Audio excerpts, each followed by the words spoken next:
अस्सलाम dear student, आज हम ऑर्डिनरी डिफरेंशियल इक्वेशन बीएस में 6 सेमेस्टर के नेक्स्ट टॉपिक को स्टार्ट करेंगे। नेक्स्ट टॉपिक स्टार्ट करने से पहले आप तमाम स्टूडेंट्स, मेरी रिक्वेस्ट है मेरे चैनल मैथमेटिकल इंफॉर्मेशन को सब्सक्राइब, मेरी वीडियो को लाइक और शेयर ज़रूर करें। आज जो हमने टॉपिक पढ़ना है, नेक्स्ट हम चैप्टर नंबर 14 स्टार्ट किया हुआ था, उसका नेक्स्ट हम आर्टिकल स्टार्ट करेंगे। नेक्स्ट जो हमने आर्टिकल पढ़ना है, वेरी इंपॉर्टेंट हमारे पास प्रॉपर्टीज़ हैं जो आज हमने डिस्कस करनी है। तो सबसे पहले हमारे पास है properties of regular Sturm Liouville system. हमने जो प्रॉपर्टीज आज पढ़नी है, जो regular Sturm Liouville differential equation है उसकी प्रॉपर्टीज आज हम डिस्कस करेंगे। तो सबसे पहले हमारे पास आ जाता है orthogonality of the eigen function. Means हमने जो रेगुलर सिंगुलर जो हमारे पास Sturm Liouville differential equation given है उसकी हमने ऑर्थोगोनैलिटी पढ़नी है आइगन फंक्शन की रिस्पेक्ट से। तो सबसे पहले हमारे पास है ये थ्योरम है 14.1, वेरी इंपॉर्टेंट थ्योरम है। अच्छे से आप लोगों ने इसको याद कर लेना है, तैयार करना है। Let Y M X and Y N X be the two eigen function corresponding to different eigen values lambda m and lambda n respectively of a regular stamp lever system defined over an interval a less than x less than b. Proof that y mx and y nx are orthogonal over the interval with respect to weight function rx।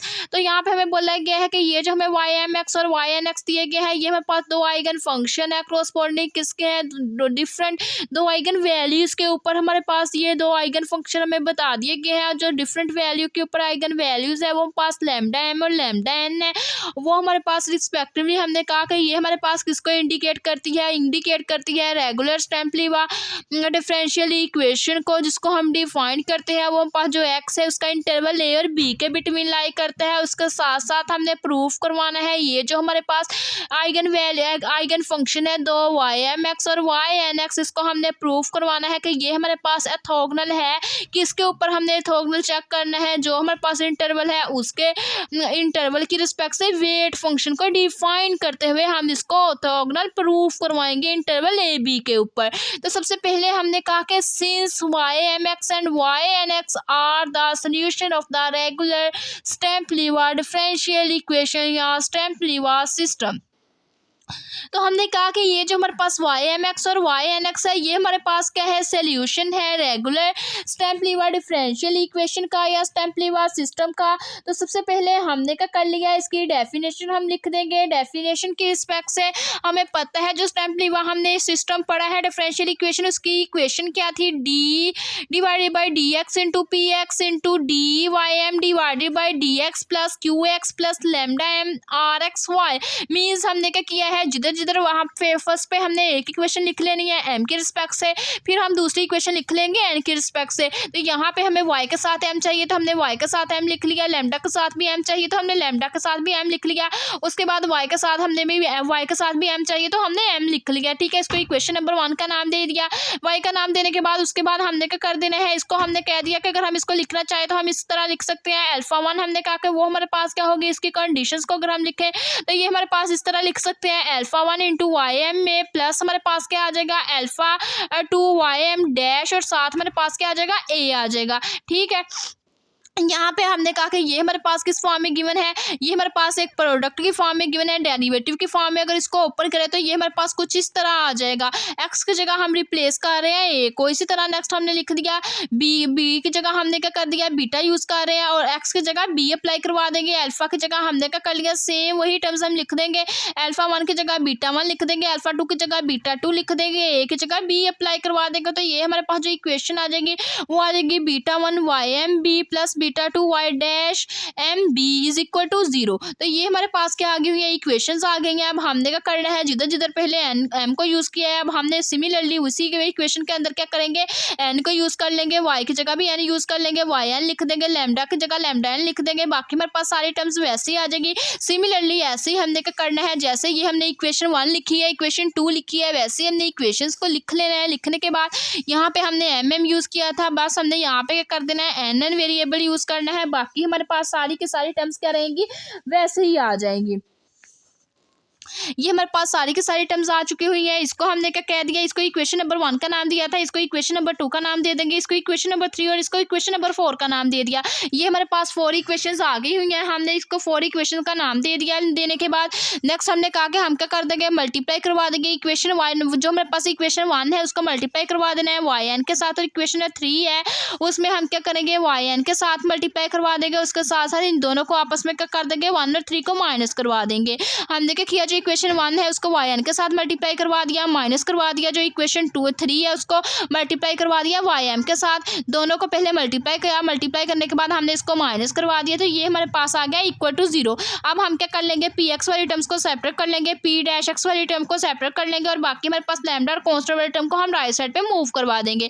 तो जब इसको हमने move करवाया, ये हम अगर देखें तो ये हमारे पास क्या है, प्रोडक्ट रूल बन रहा था। प्रोडक्ट के रूल की हेल्प से हमने क्या कर दिया, इसको डेरिवेटिव की फॉर्म में क्लोज कर दिया। अगर हम इसको डेरिवेटिव की फॉर्म में क्लोज कर देते हैं, ये हमारे पास दोनों टर्म की जगह ये हमारे पास पूरा का पूरा डेरिवेटिव आ जाता है, D divided by D X into P X into Y M dash minus Y N dash equal to, ये हमारे पास सारी टर्म्स आ जाएगी, lambda N minus lambda M R X Y N. ठीक है, ये हमारे पास इक्वेशन आ गई है। उसके बाद नेक्स्ट हमने क्या करना है, हमने दोनों तरफ इंटीग्रेट कर देना है विद रिस्पेक्ट टू एक्स, और लिमिट अप्लाई करवा देनी है ए टू बी। हमें पता है जो हमारे पास इंटरवल है वो किसके बिटवीन लाई करता है, ए और बी के बिटवीन लाई करता है। ये हमारे पास स्टेटमेंट के थ्योरम के अंदर गिवन है। तो हमने क्या करना है, दोनों तरफ इंटीग्रल अप्लाई करवा देना है, इंटीग्रेशन ए टू बी रख लेनी है। अब हमें पता है जब डेरिवेटिव हमारे पास इंटीग्रेशन से क्या हो जाएगा, कैंसिल आउट हो जाएगा, तो सिंपली ये हमारे पास टर्म आ जाएगी, उस साथ हमारे पास ए टू बी आ जाएगा। बाकी इन दोनों टर्म्स के साथ हमारे पास क्या आ जाएगा, ये हमारे पास जो पूरी की पूरी टर्म्स है इसकी जगह हमने क्या करना है, इंटीग्रल अप्लाई करवा देना, और लिमिट्स हमारे पास ए टू बी आ जानी है। ठीक है, ये हमारे पास लिमिट्स आ जाएगी। उसके बाद नेक्स्ट हमने क्या करना है, पहले हमने क्या करनी है, अपर लिमिट पुट कर देनी है, एक्स की जगह बी पुट कर देंगे, माइनस फिर हम लोअर लिमिट पुट कर देंगे, एक्स की जगह ए पुट कर देंगे। पहले हमने अपर लिमिट पुट कर दी, माइनस फिर हमने क्या कर दिया, लोअर लिमिट को पुट कर दिया। पुट करने के बाद अगर हम देखें कि ये हमारे पास जो lambda N minus lambda M है, ये हमारे पास क्या है, कांस्टेंट टर्म है, इसको हमने क्या कर लिया, बाहर निकाल लिया। बाकी हमारे पास एक्स की टर्म थी, सारी की सारी टर्म्स हमने इंटीग्रेशन के अंदर लिख लेनी है।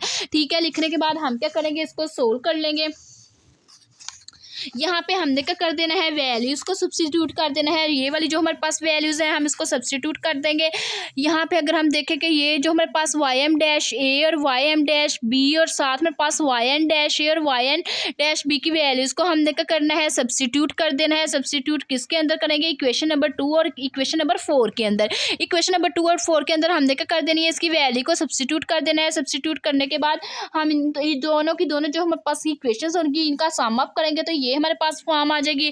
जब ये फॉर्म आ जाएगी, अब हम क्या कर देंगे, यहाँ पे हमारे पास क्या है, चारों वैल्यूज हमने पुट की, पुट करने के बाद हमारे पास ये इक्वेशन बन जाएगी। इक्वेशन बनने के बाद हमने कहा कि ये जो हमारे पास ये जो पूरी की पूरी टर्म है, ये हमारे पास क्या हो रही थी, आपस में प्लस माइनस होने की वजह से क्या हो रही थी, कैंसिल आउट हो रही थी।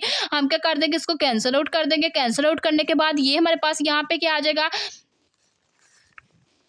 ये जो हमारे पास इंटेग्रल वाली पूरी की पूरी टर्म है इक्वल किसकी आ जाएगी, 0 की आ जाएगी। तो हमने कहा कि ये जो हमारे पास लैम्डा की वैल्यूज़ है, lambda N minus lambda N, ये हमारे पास क्या है, नॉन इक्वल है। इंटेग्रल की वैल्यू हमारे पास क्या हो सकती है, इक्वल टू 0 हो सकती है। यहाँ पे हमने क्या कह दिया, इसको हमारे पास नॉट इक्वल है, बिकॉज लैम्डा एम और लैम्डा एन दोनों हमारे पास क्या है, डिस्ट्रिक्ट रूट है। डिस्ट्रिक्ट होने की वजह से हम इसको नॉन इक्वल कहेंगे, और ये इंटेग्रल की पूरी की वैल्यू इक्वल टू 0 आ जाएगी। तो ये हमारे पास क्या हो जाएगा, ऑर्थोगोनल शो हो जाएगी। तो यही चीज़ हमने क्या करवानी थी, शो करवानी थी। हमने कहा कि ये जो हमारे पास वाई एम एक्स और वाई एन एक्स है, ये हमारे पास क्या है, ऑर्थोगोनल है। किसकी रिस्पेक्ट से हमारे पास ऑर्थोगोनल है, वेट फंक्शन की रिस्पेक्ट से हमारे पास ऑर्थोगोनल है, वेट फंक्शन आर एक्स की रिस्पेक्ट से। और साथ साथ हमारे पास जो इसका इंटरवल है वो भी हमारे पास लाई करता है, x to a to between lie करे। तो ये हमारे पास क्या होता है, वाई एम और वाई एन दोनों की दोनों हमारे पास ऑर्थोगोनैलिटी फंक्शन को शो करती है विद रिस्पेक्ट टू हमारे पास क्या है, वेट फंक्शन, जब इंटरवल हमारे पास ए टू बी होता है। तो ये हमारे पास इसका कंप्लीट हो जाएगा proof, this complete the proof. तो ये आज का हमारा वीडियो लेक्चर था। अगर आप लोगों को मेरा आज का वीडियो लेक्चर पसंद आए तो मेरे चैनल मैथमेटिकल इन्फॉर्मेशन को सब्सक्राइब, मेरी वीडियो को लाइक और शेयर ज़रूर करें। Thanks for watching. अल्लाह हाफिज़।